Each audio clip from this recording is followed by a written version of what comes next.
When I was 28 years old, I was living in Los Angeles. I had had yet another tragic relationship with a man. And so I decided to go for therapy. Now, my dad's idea of therapy is it's paying someone to be your best friend, which I don't agree with. But I go to therapy, and my therapist said to me, tell me what's going on. I said, well, Doc, I've never had a healthy relationship with a man, and it's just now occurred to me that I might have something to do with that. Boy, nothing gets by me. So we started working together, and after about 6 months, my doctor says to me, you have clinical depression. And I looked at him, I said, Doc, are you nuts? By the way, they really don't like that term. I said, what makes you think I'm clinically depressed? He said, well, you come in here week after week telling me these sad stories. Don't you feel depressed? I said, well, I'm from New England. How would I know? So once we decided that I was indeed clinically depressed and that I had been that way since I was 4 years old, we went to work on it. And being the hardy New Englander that I am, I decided I needed to do some work on my own. So I started listening to every self-help book known to man. By the way, I love George Carlin's take on self-help books. He says, I went into the store and I asked the lady behind the counter, where's your self-help section? And she said, well, if I tell you that, it'll defeat the purpose. So I read every self-help book. I did Est.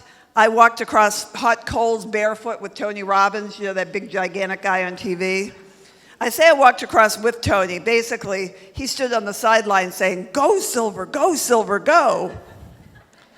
But I read all these books, I took all these courses, and one night I had an epiphany. I was lying in bed, I had just turned off the television, and I was lying in bed pre-complaining. Any of you are familiar with this term? Basically, I was concerned I would run out of time in the morning when I was getting ready for work, so I decided to get a head start on complaining.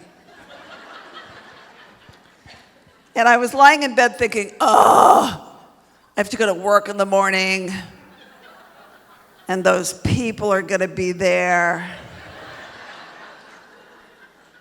And it's that time of year, it's dark when I get up. I hate that. And some of you probably did this last night. I looked at the clock and I said, well, it's already too late to get a good night's sleep. And then I started to laugh. I thought to myself, Silver, because that's my name. You are lying here in a queen-size feather bed underneath a warm down comforter, because we all know how cold it gets in Los Angeles in the wintertime.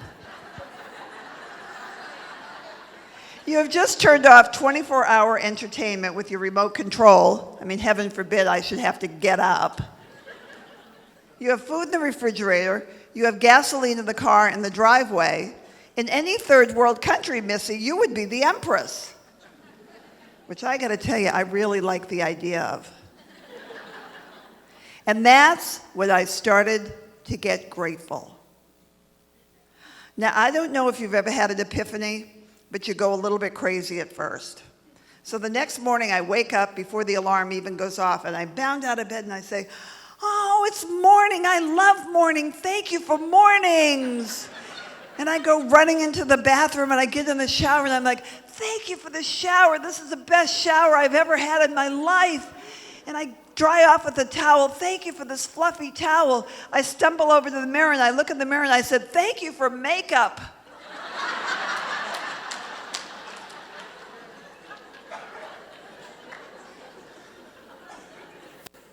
I'm driving to work, and I'm waving to people on the freeway, and some guy cuts me off, and I'm like, oh, good for you.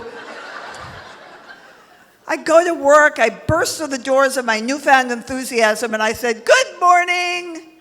And they said, you've worked with these people. Or you are these people.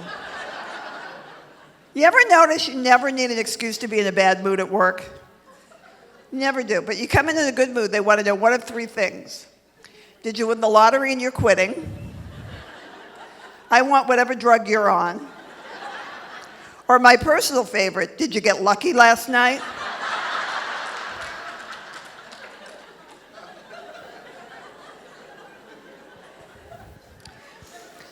But here's what started to happen. I started focusing on what was good about my life, and it started to get better. It was astonishing.